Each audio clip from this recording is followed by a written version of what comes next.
दिवाली के अवसर पर हर बार कुछ ऐसे तत्व हैं जो बाज नहीं आते और अनेक स्तर पर पारंपरिक मिट्टी के तेल वाले दियों एवं पटाखों के खिलाफ प्रदूषण आदि का बहाना बनाकर विरोध करने लगते हैं। इस बार पटाखों पर पूर्ण रोक लगाने का मामला सुप्रीम कोर्ट तक पहुंच गया। 1667 में औरंगजेब ने अपने अधीन क्षेत्र में पटाखों पर अनिश्चितकालीन प्रतिबंध लगा दिया था। अब उसी के पद चिन्हों पर चलते हुए दिल्ली के मुख्यमंत्री केजरीवाल ने भी नागरिकों से आह्वान कर डाला कि वे दिवाली पर पटाखे बिल्कुल न छोड़ें।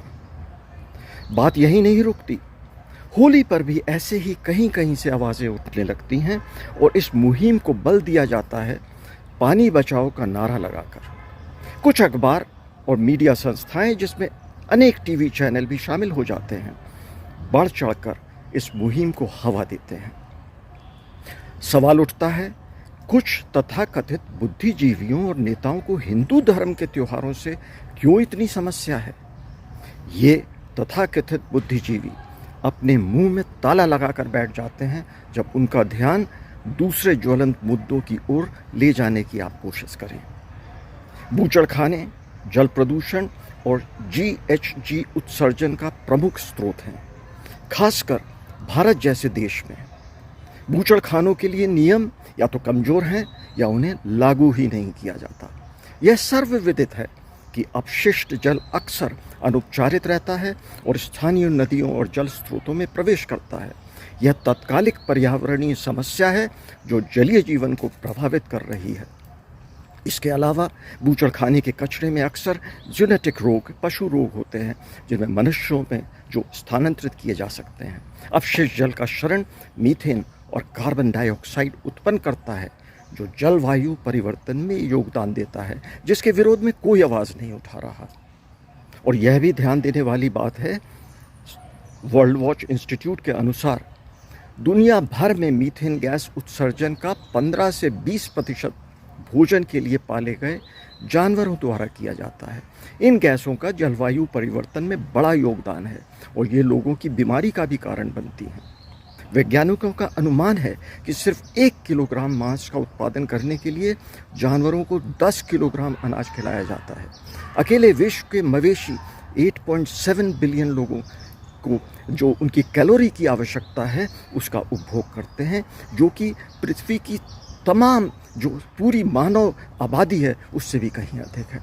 बात को विराम लगाने से पहले अपने पूज्य पिताजी स्वर्गीय श्री अनंतमलाल शास्त्री जी की एक कविता सुनाना चाहूँगा। कविता का शीर्षक है सूर्यदेव के प्रतिनिधि। कविता मिट्टी के छोटे से दिए उससे जुड़ी हमारी विराट परंपरा और उसके महत्व पर केंद्रित है। प्रस्तुत है कविता। मिट्टी का तन स्नेह किंचन, देखो मत छोटी सी बाती, झिलमिल झिलमिल यह प्रकाश है अपने पूर्व पुरुष की थाती। अंधकार का विशद रूप लख, भ्रम में पड़ो न हिम्मत हारो, अपनी परंपरा को देखो अपनी क्षमता तनिक विचारो। तम का जाल छिन्न करते हम करते जग को उजियारा, हम धरती के तारक दल हैं, हमें स्नेह का मिला सहारा। जगते रहते निर्निमेष हम, सजग पहरुए विश्वदेव के, हम प्रतिनिधि हैं सूर्यदेव के। तम क्या है केवल अभाव है, नहीं शून्य को वह भर सकता।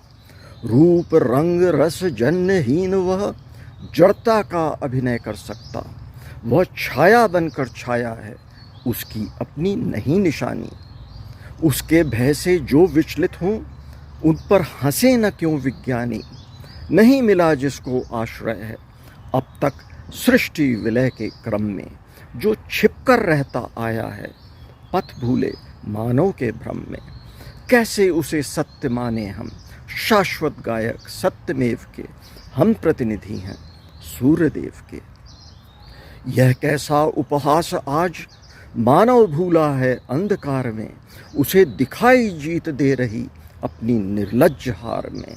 वह जीवित ही प्रेत हो गया, उसकी प्रतिभा हुई संकुचित, उस पर जादू चढ़ा स्वार्थ का, लोलुपता की लय पर नर्तित। उसके पग लड़खड़ा रहे हैं, हुआ रे उन्मत्त अचेतन, भूल गया किसका प्रतीक है, वही स्वयं जो ज्योति निकेतन, उसे बतानी राह हमें है। हम प्रतिनिधि हैं सूर्यदेव के, हम प्रतिनिधि हैं सूर्यदेव के। नमस्कार।